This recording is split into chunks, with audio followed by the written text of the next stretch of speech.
Retour au bureau, c'est aussi reprendre son rythme, fini les grasses matinées, la petite sieste après le déjeuner ou encore les dîners interminables. Oui, et c'est très important si l'on en croit une étude britannique publiée récemment dans The European Journal of Nutrition, impératif même, puisqu'il suffit d'un tout petit décalage dans nos habitudes pour perturber notre microbiote intestinal. Delphine Schiltz, c'est ce qu'on appelle le jet lag social. Oui, décaler sa nuit d'1h30 à peine entre la semaine et le week-end suffirait à altérer la flore intestinale, particulièrement importante pour notre santé générale. C'est ce que les chercheurs ont pu observer chez les personnes qui se couchent plus tard et se lèvent plus tard le week-end.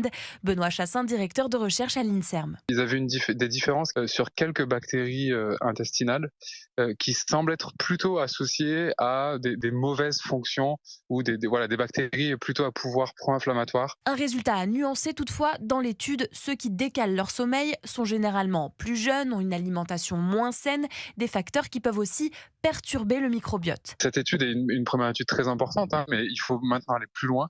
Et si on veut faire les liens entre jet lag social et altération de la composition du microbiote, et aussi comprendre comment ces altérations peuvent avoir un rôle en santé humaine, il y a encore beaucoup de travaux à réaliser. Reste qu'un sommeil régulier est un facteur déterminant pour la santé de nos intestins. L'idéal serait bien de ne pas changer de rythme entre semaine et week-end. Merci Delphine Schiltz.